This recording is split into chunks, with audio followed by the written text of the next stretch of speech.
Somehow I woke up out in Beverly, fucked up, smelling like that bourbon. And I end up alone. I'm not certain. Yeah, the girls impolite in the club every night. That's how it goes when you Hollywood perfect.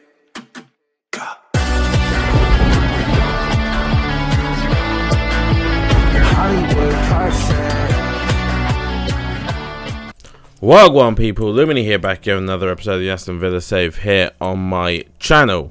Now we are 20 points ahead in the league. We have got a game in this episode that if we win it, we will be able to claim the Premier League title in this episode. But first, we start off with a game against West Ham away from home. I have to say, I'm not a big fan of the bubble animation. I know it's a cool little thing that they added, and I don't mind it before the game, but it's when it goes into the game and like the bubbles take a while to pop. It just gets really irritating. I don't know why it's a thing that happens. I think it happens mostly in the second halves. But yeah, it just really irritates me, and I just need to get that off my chest, to be honest. But yeah, we are at the business end of the season now. We have made it to a semi-final in the FA Cup as well, which you will see in this episode. But we're really trying now to secure the Premier League title, to wrap up the league, and then we can move our focus a little bit more on to ensuring that we walk away as Europa League winners, and hopefully we'll be able to also get a FA Cup if we can make it past Newcastle in the semis. A lot of silverware on the line for us. This game started off pretty quickly with us. We break through here. It falls to Ollie Watkins, but he's kind of going the wrong way, so didn't really manage to get a good shot off on it. But early doors, we were having the better of the chances. Gakpo would pull one out from nowhere there, forcing a good save out. We would then work it through very well here. It would fall to Leon Bailey. His first shot would be safe, but he would tuck away the second to give us the lead 14 minutes in. And like I say, the very early goings of this match, we were pretty much all in control. So I wasn't really too surprised that it was us that went into the lead. But obviously we're always happy to take an early lead because it's very helpful. You can see here, the first shot from Leon Bailey actually isn't great. Leno then does just parry it straight back into the same direction, which is a bit unfortunate for West Ham. But we'll take the fortune and we'll take the 1-0 lead as well. Not long after that, only about 4 minutes, we do go forward again. Watkins gets a ball played into him. First time ball from him. Finds Leon Bailey once again. And Leon Bailey gives us our second goal of the game. And I have to be honest, I was starting to feel pretty comfortable in this one. I wasn't really too worried about West Ham. Like I said, we were pretty much having the better of all of the opportunities in this one. So after the second goal went in, I was kind of feeling like, okay, we should be able to see this one out. It's a good cross here from Doughty, but it is cleared away. Smashed back into Leon Bailey, who does take 2 touches, I believe, and then volleys one into the back of the net to give us our third and get his hat-trick in the first half. And now, for sure, I was like, okay, I think we probably won this one. West Ham just couldn't really get a foothold in this game. Every time they started coming forward, we would manage to break up their play pretty easily. We pretty much held possession for a good majority of the game. Into the second half, same thing again. Leon Bailey rolled through on goal, and he would get his 4th in the 51st minute of the game. 3 points secured for us away, which is very nice because you can sometimes slip up in these games. We have had a couple games, not that we've lost or anything, but they've been maybe a little bit tougher against lower down the table opposition where it looked like we may slip up. We have also dropped a couple of points in draws, which hasn't been the greatest thing, but yeah. Nice lead for us, 4-0 up, feeling comfortable. Kudus would then manage to get his way down the ring. Cocu would miss his tackle on Fran Garcia. I would go in with a slide tackle with Wagnerman on Fran Garcia. Now, I thought that he got the ball here, because obviously we know those tackles, they're risky this year. They pretty much always result in a red, which they did again here. I thought he got a ball. You can't really see from the replay, but clearly the referee wasn't happy with it. We do end up, unfortunately, getting a red card for Wagnerman, which isn't great because our next game in the league is up against Liverpool. So I kind of wanted Wagnerman for that one. West Ham would then obviously start to push forward a little bit, force 2 good saves out of Emi Martinez, but he would manage to keep both of those out to keep us in the lead. And then very late on in the last couple of minutes, added time in the game, Matty Cash would come forward, roll the ball into the box. Ollie Watkins would have all the time in the world to strike one and give us our 5th goal of the game. You can hear the boos from the London Stadium. I would be booing too if I was a West Ham fan, because that is some of the worst defending I think I've ever seen. I think it's Kilman or Mavropanos just do not get anywhere near Ollie Watkins. They even let him turn on the ball and he puts it away. And that is 3 points for us once again in the league. We are flying in the league, as we know. We are absolutely trouncing a lot of teams that we're seeing. So very nice for us to secure another 3 points. Hopefully we can carry that momentum into the next game against Liverpool. We do show the stats here. Obviously it was pretty much domination from us. A couple shots from West Ham, but nothing too special. But yeah, no time. There's a lot of games in this episode, so be prepared to just be seeing back-to-back games without a lot of breaks, because it is literally just game after game in this one. It's a very busy month. This is the game where we can win the title. If we beat Liverpool in this one, we can secure the title at home for ourselves. So this one has got a lot more riding on it. It's now not just a game against Liverpool, which we know are always tough games anyway. It's got the build of now being a game against Liverpool where the title can be secured. We did have to rotate a little bit. Maatsen coming in, I always kind of make that change anyway against bigger sides, because Doughty's pace can get exposed from time to time. We also had Philogene and Mbuemo starting this one because we had tired legs on one of our other wingers. Gyökeres up top for Liverpool. He is the danger man. He is the one we need to keep a special eye on.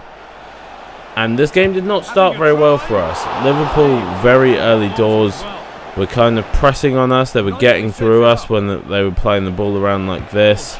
Good strike here again from, I can't remember who it was who even took the shot, but it was a good strike from them, force out a save from Emi. We do then try and get one away with Koku, doesn't quite work out, and Mbuemo gets this deflected shot, but is saved by their keeper. Then Gyökeres would go through. We almost get the tackle off on him, but he is strong enough to continue running through on goal, and he would tuck away his opportunity. Thought that maybe it would be pulled back for the foul, but for some reason he just trucked through it. I don't know why I said for some reason, but he just trucked through the tackle. Bissek then doesn't get across to make the covering tackle, and Gyökeres does tuck one away to put Liverpool 1-0 up. And I can't lie, we were struggling. It took us to the 81st to even carve out another opportunity for ourselves. It's a good save in the end by the keeper. Unfortunately, my game would then crash. Liverpool would score a very late goal to make it 2-0. We then simmed it afterwards just to make it 3-1 overall. But yeah, we would take a loss in the league for the first time, I think, the whole season, which obviously isn't great because we could have secured the title on that same night. But it is what it is. We have to move that out of our head because we have a quarter-final matchup in the Europa League up against Atalanta, and we're starting away in Italy, and surprisingly in Italy it's raining, which obviously does my head in, because you cannot play the same football on this year's FIFA when it's raining. And I play quite fast-paced passing. I love playing those chip balls over the top and those long sprayed passes as well, but if those things touch the ground when it's raining, they pick up like 100 miles per hour speed and just fly off the field. But what I did see was they were playing a back three with wingers, not with wing backs in the back five, more like how you see some teams playing it. So I was thinking that if that was the case and we can get our front three onto their back three with Xavi Simons just behind, we will definitely have the overload, and we'll have the advantage in those positions. So there was definitely a clear route of how to win this game. It's just whether we'd be able to put into practice, especially with the conditions. 5 minutes in, we would test them out for the first time, and you would see here that is that 3v3 that I thought it was going to be. They were dropping one defender in to try and cover Xavi Simons, but he wasn't doing a great job, to be honest. They do then hit me on a quick counter with Cuadrado, and there's, you can see the rain working against us there, because that ball would have run off the pitch usually, but because of the wet, it gets stuck and Cuadrado gets a cross off. Luckily, the shot at the end isn't great.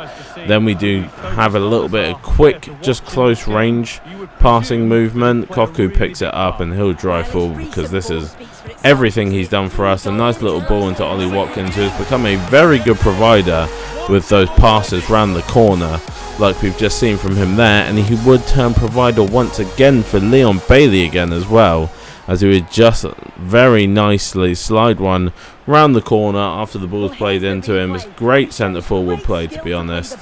The defender in the middle drops off but doesn't know where Leon Bailey is, so he actually just ends up playing Leon Bailey in completely free.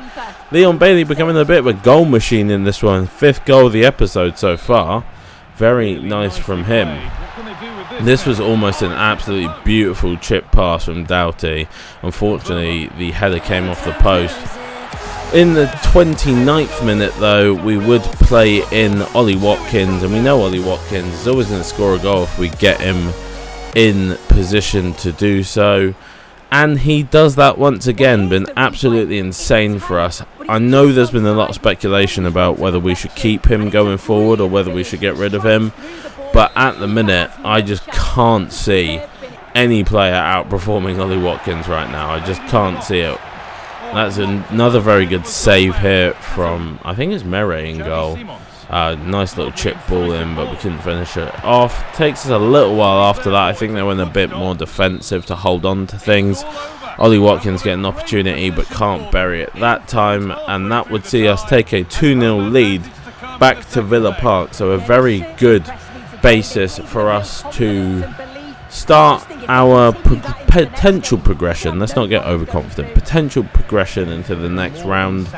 Very nice stuff from us. Leon Bailey showing up huge. Ollie Watkins showing up huge. Team played pretty well overall. We dominated proceedings pretty much, so not too much to comment on about that. But like I say, a lot of games to get through in this episode, so absolutely no time to wait before we're back in the Premier League, trying to make up for the Liverpool loss, trying to reclaim 3 points in this one up against Leeds.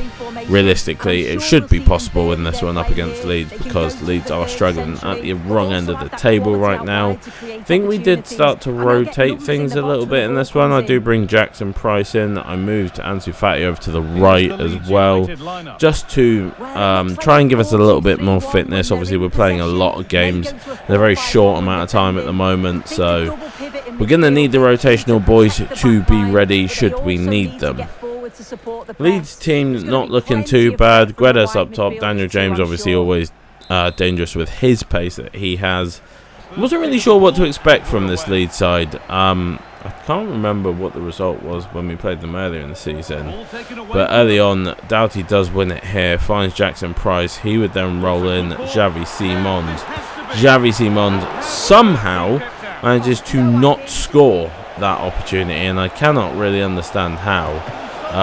Luckily for us, Martinez at the other end is aware, because we're almost punished for that miss. But luckily Martinez does save very well at the near post.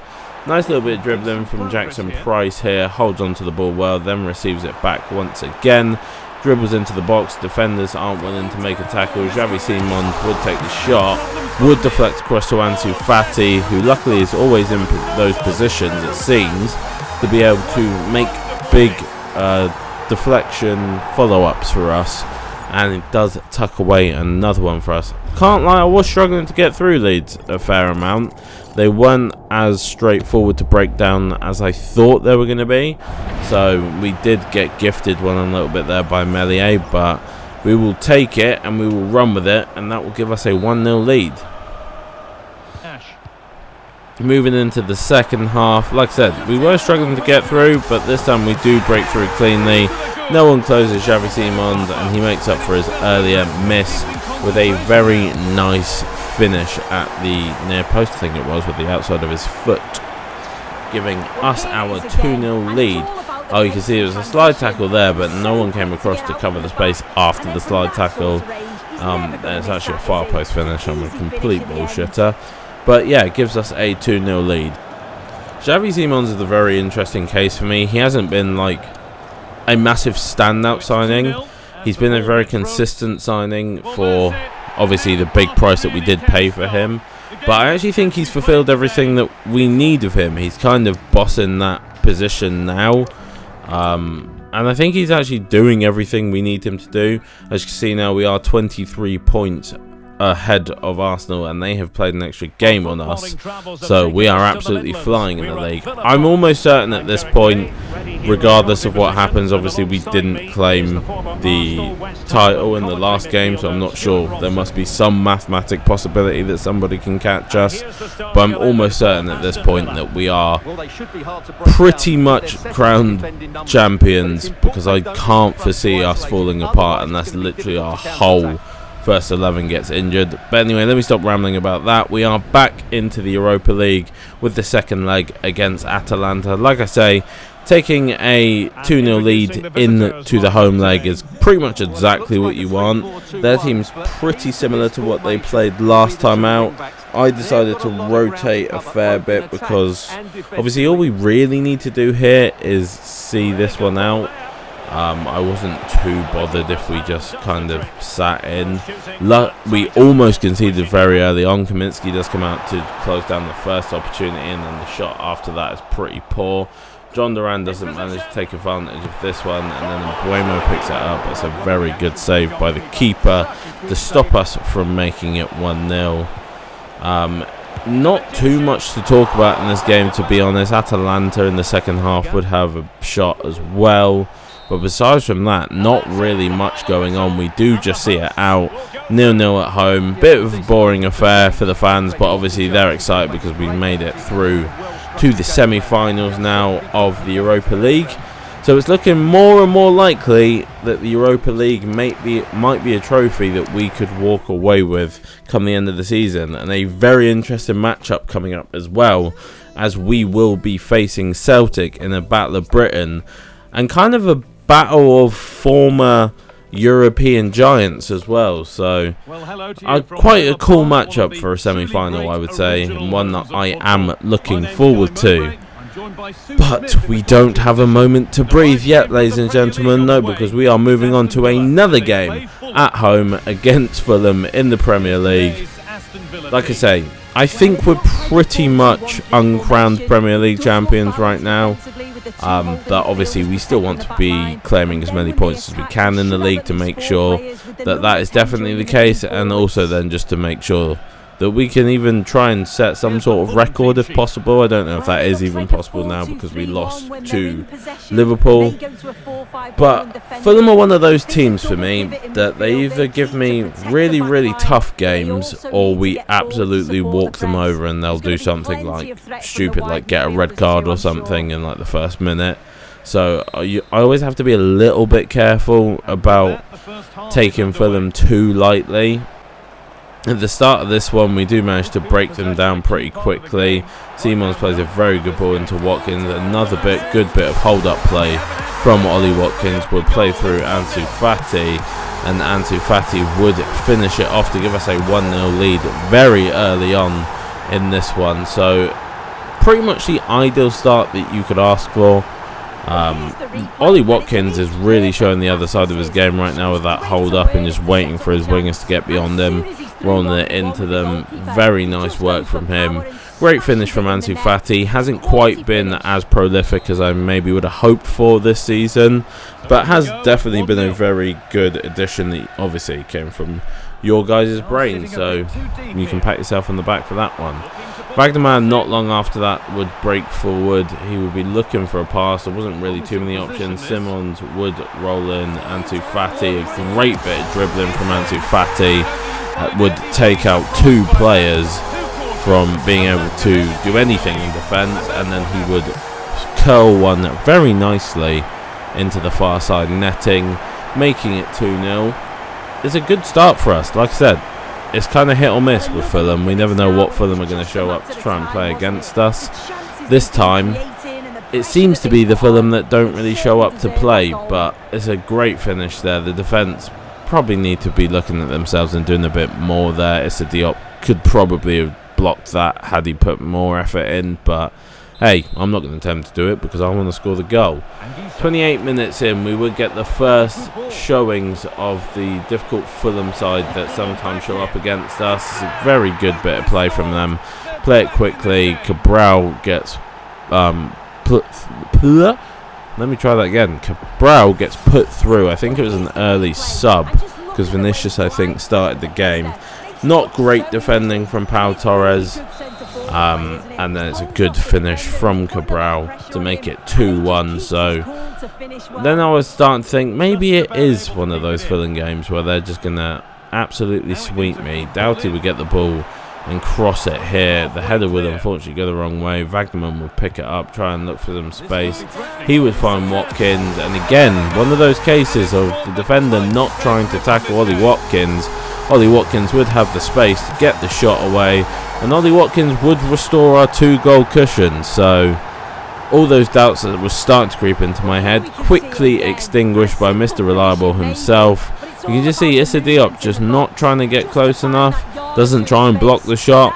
Pretty easy goal in the end. 3-1 for us before half-time, and it would be 4-1 before half-time, as Xavi Simons would also test Issa Diop, and Issa Diop would fail his test once again, not putting in a tackle, not trying to stop Xavi Simons, who would just dribble at him and then pretty much power a shot round him without Simons, without Diop, sorry, even really doing anything. You see, he just kind of walks past him, goes to try and make a tackle, but then pulls out of it. Issa Diop having an absolutely horror game in this one. Into the second half we go. We would play through Ollie Watkins once again. Ollie Watkins would fire it straight at the keeper, but luckily for us, the keeper didn't recover in time, and we would make it 5-1. It's pretty much the route that I thought we could have against Fulham, and pretty much exactly what I said would happen. They'd either play well against us or they'd play terribly against us.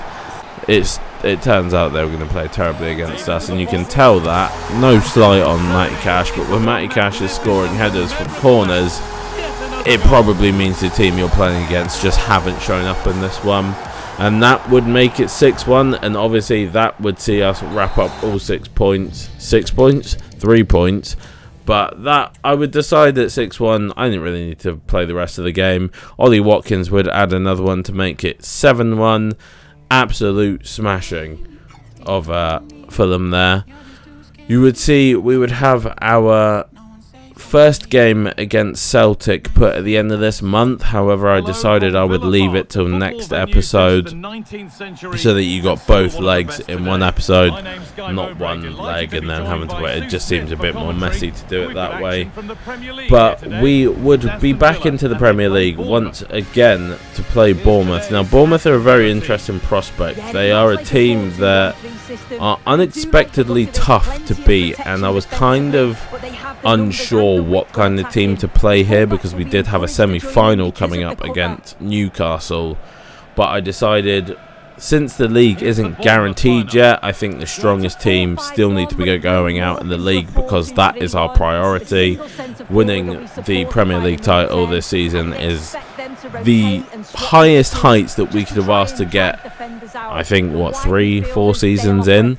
So that's definitely what we want. Obviously the Champions League will be the step higher, but the Premier League title, we need to secure it. So the strongest team will be played in the Premier League, and it did take us a little while to get anything going in this game, really. We couldn't break them down. Luckily for us, they decided not to close down Xavi Simons, and he would hit one of his blockbuster shots that he's done a couple times this season, had the space, and then absolutely lines one into the top corner. The linesman for some reason just stood deadpan in the middle of all our celebrations there, which was very weird and didn't like it. but he clearly is not a fan of fun. You can see we've got like 4 players around Xavi Simons there, but he just does not, no one closes him, so he just absolutely blasts one. It's a great finish from him in the end, giving us the lead in the 38th minute.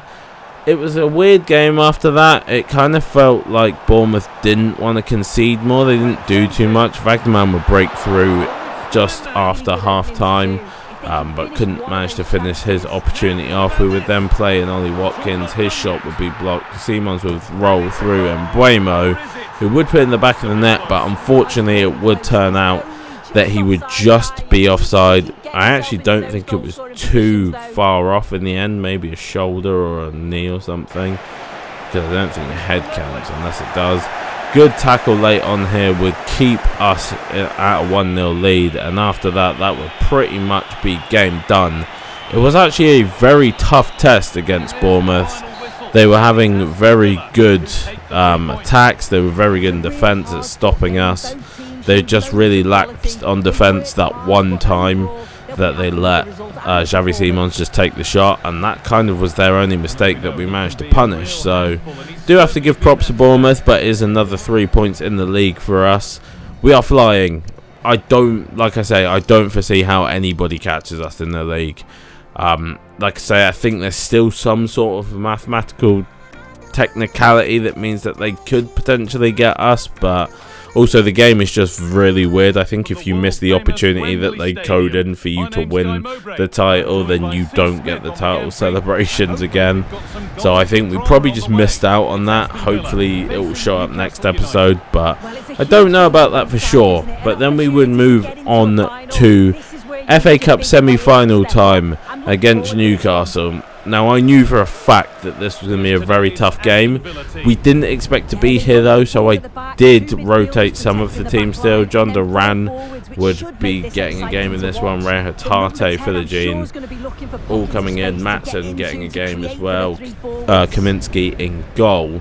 Because I think a lot of those boys, they were the reason that we got here, so I think they deserve to at least have the chance to play some of the semi-finals. If we go out, the semi-final is still a decent way to make it. Like, it's not nice to go out a semi-final, but it's still decent. You would have to take it. Obviously, at the semi-finals, you want to at least make a final, but you would take it. It's a very strong Newcastle side that they've put out. So when I saw their team, I was thinking, damn, we probably should have put out a stronger team if we're going to contend with this, but you never know. It's the cup. There's cup magic. There's slip-ups. It's one-time match, so we could nick one. It's unlikely with the lineup that we have out there compared to theirs, but we could nick one. We know that if we play our system, it's not raining, so I don't have to worry about that. If we play to our best ability, we can beat any side because we have done this season. So we knew if we tried it, we could definitely come away with something, and early on in this game, 2 minutes to be exact, we would do exactly that, as we would put ourselves up off of a great strike from John Duran. Not had quite as big an impact as I was hoping John Duran would have for us. He's been a little bit disappointing overall, but showing up with a huge goal here. He's been decent enough in cups when we've played him, so there's parts that are good, parts that are not so good. So, but this was a huge part. Ishak, though, absolute menace for us. Breaks through. We do manage to get back with Bissek to make the tackle, but we would give away a very dangerous free kick right inside the D, and Ishak would take it, step up and put it in. It's a very good finish from him. I can't complain about the free kick finish. The AI are probably likely to score those if you give them those opportunities, so really I'm the only one to blame. Should have made a cleaner tackle, or maybe even just wiped him out if I was going to go for that, but it is what it is. We go forward not long after that, play the ball inside the Wagnerman. He finds Hatate, his shot is deflected, falls to Duran, and it's a good low save from Chevalier to keep that one out.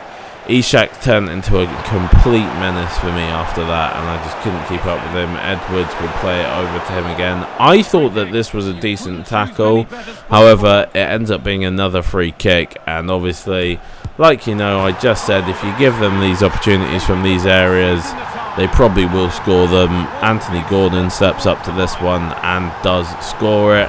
Annoying, because again, it's another defensive mistake that's led to another free kick, which has led to another goal. But it is what it is.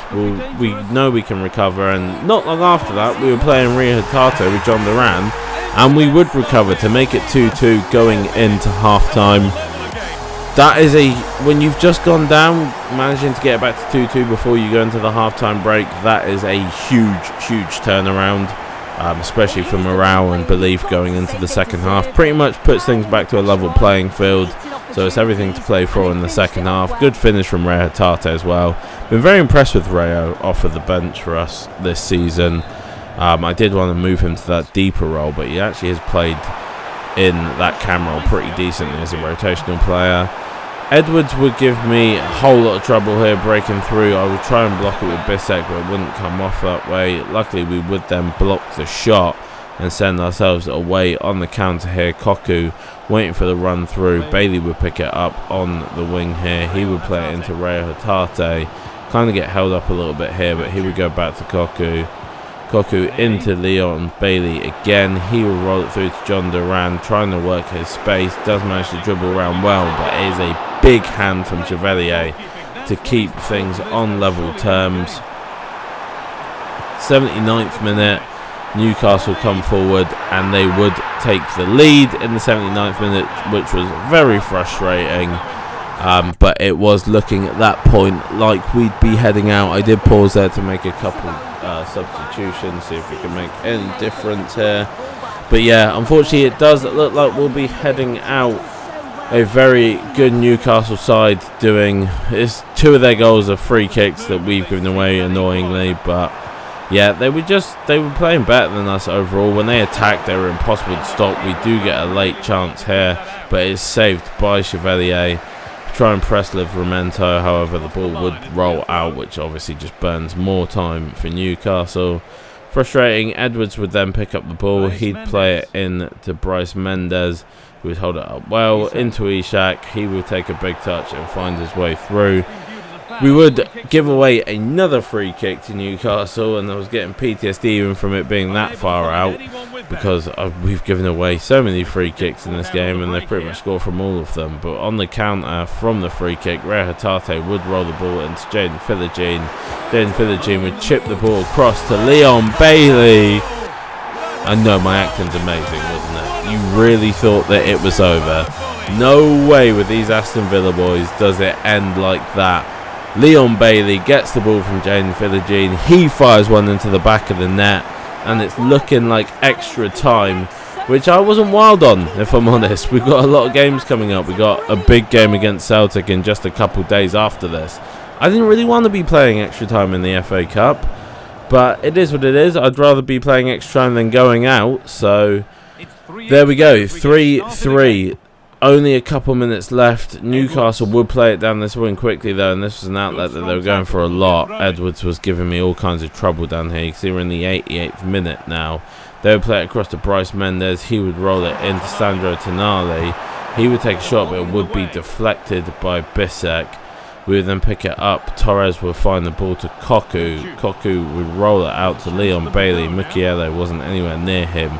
Leon Bailey would chip the ball over the top to Watkins. And you know what the noise means. You know what the music means.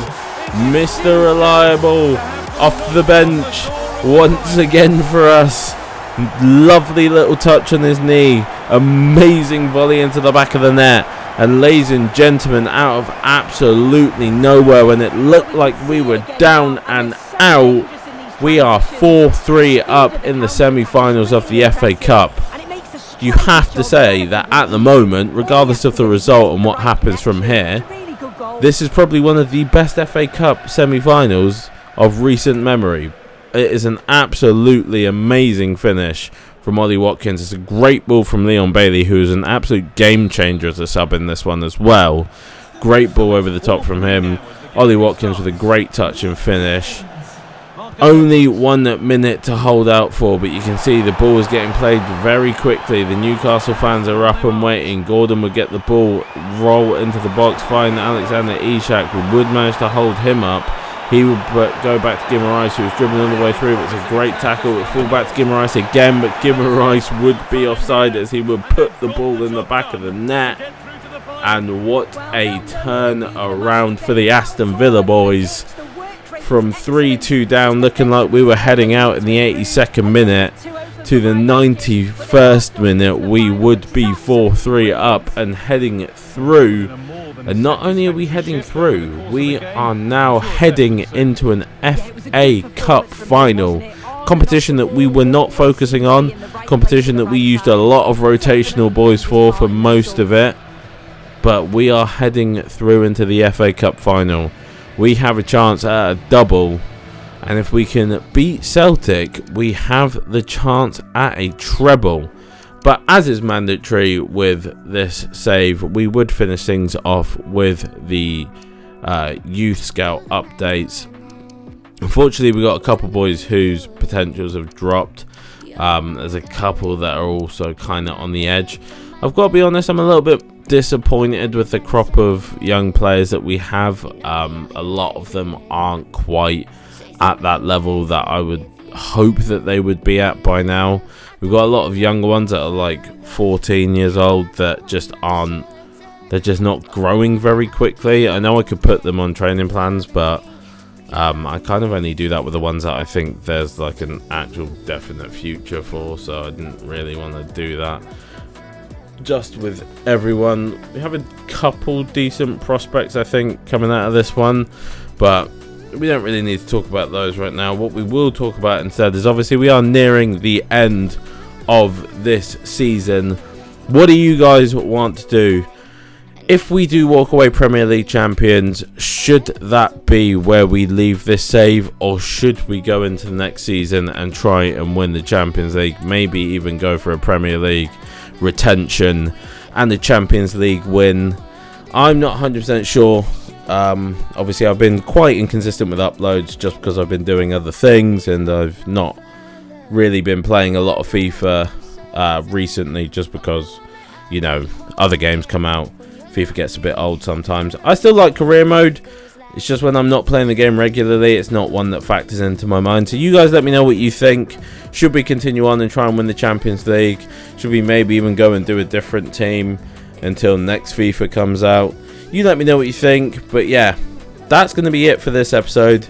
Big episode coming up. I think it's the finale as well, next episode. Got the semi-final against Celtic. We'll have a FA Cup final, and we will obviously, hopefully, confirm ourselves as Premier League champions with the title lift in the next episode. So please like, subscribe, turn on the notification bell to get notified when the next episode is available to you, and I hope to see you in it. Peace.